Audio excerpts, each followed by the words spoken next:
As we know from the traditions, Seneca was one of the richest men in Rome. Nevertheless, he tried not to develop any attachment towards his wealth, for example by regularly imagining that his fortune might vanish or be taken away from him. Furthermore, he practiced voluntary discomfort by trying, at temporary intervals, to live like a poor person.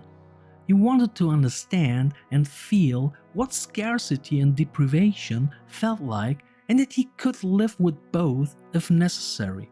He wrote, "Set aside a certain number of days during which you shall be content with the scantiest and cheapest fare, with coarse and rough dress, saying to yourself the while, 'Is this the condition that I feared?'" After this video, you will know why consumption does not make you happy and what Stoic tips Seneca can give us on this to increase our sense of happiness.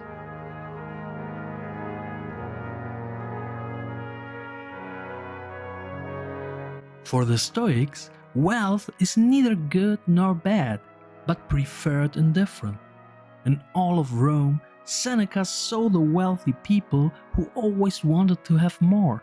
He wondered what true wealth or poverty were and came to this conclusion: it is not the man who has too little, but the man who craves more that is poor. At this point, we should make a distinction between natural and unnatural desires. Natural desires include hunger, for example. Such can be fully satisfied and are finite, even if they keep recurring. They have a natural saturation point. Unnatural desires include, for example, status. Such arise from our social life or in the desire for things we do not necessarily need. Such desires can never be fully satisfied because obtaining them does not give us as much pleasure as we thought it would.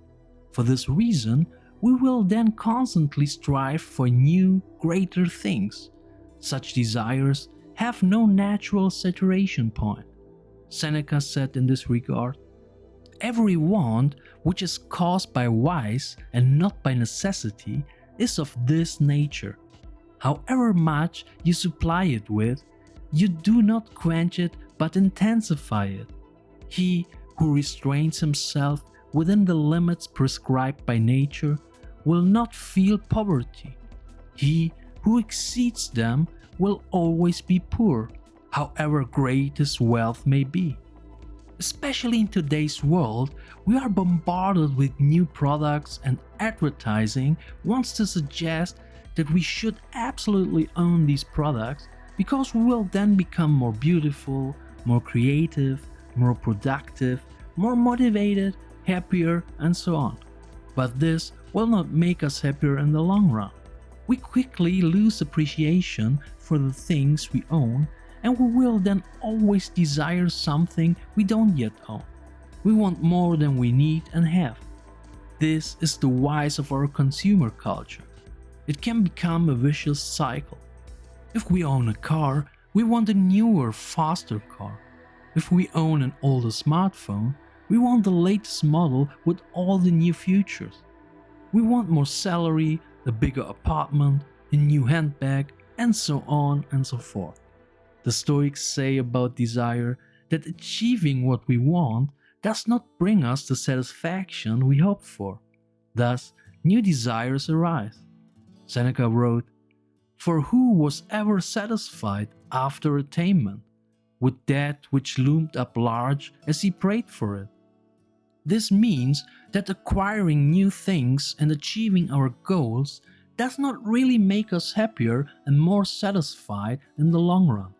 Once we have achieved or acquired something for which we have worked for a long time, we generally lose interest in it.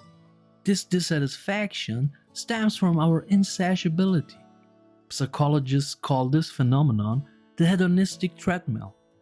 Newly acquired things or achieved goals can make us satisfied for a short time, but after a certain period of time they become absolutely natural for us, and new desires are nurtured in us, and a certain dissatisfaction spreads. We then always want a little more and are willing to sacrifice our time and health to acquire more things and achieve more goals. The result is that we become more stressed, burned out, and unhappy. It can become a spiral of unhappiness. On top of that, many of these things are not necessary for our lives. Seneca wrote, "The things that are indispensable require no elaborate pains for their acquisition.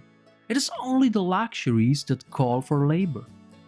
The antidote to this is to feel contentment and gratitude for what we currently possess.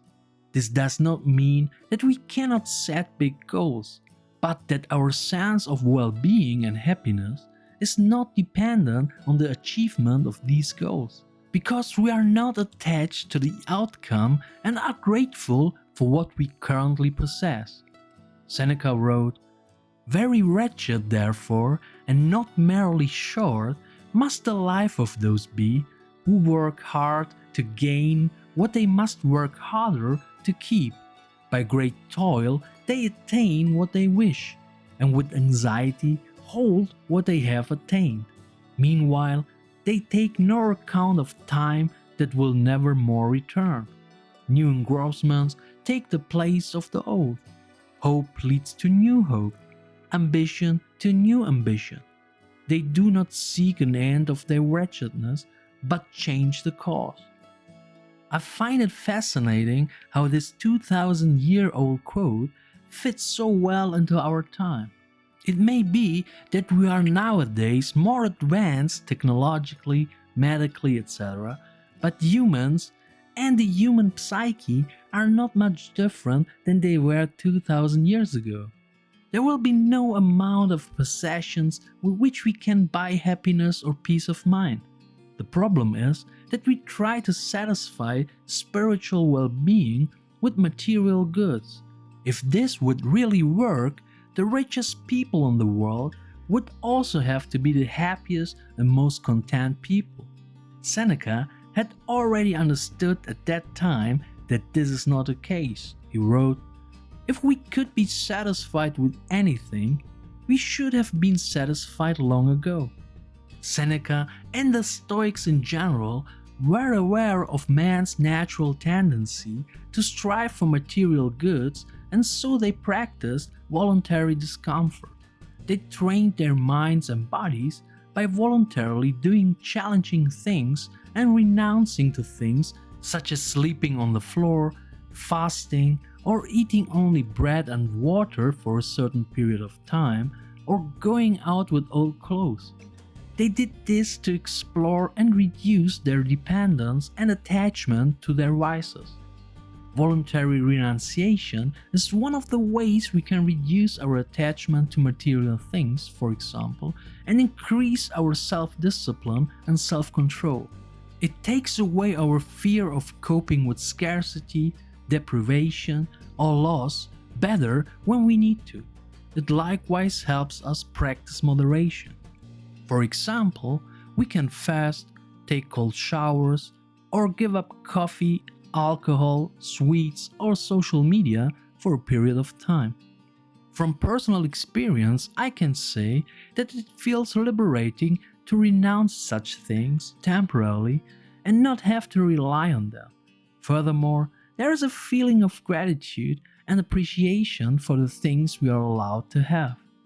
We must also not make the mistake of comparing ourselves with others, because we will always find people who seem to have more than we do. Thus, envy will arise, which not only makes us more dissatisfied, but also drives us to desire things that we really did not want to have. Seneca wrote, "How many things are superfluous we fail to realize until they begin to be wanting. We merely used them not because we needed them, but because we had them. And how much do we acquire simply because our neighbors have acquired such things, or because most men possess them? Many of our troubles may be explained from the fact that we live according to a pattern, and instead of arranging our lives according to reason, are led astray by convention. Thanks for watching. If you liked the video, subscribe to the channel, and more importantly, share the video with someone who can benefit from this content. Thank you and stay inspired.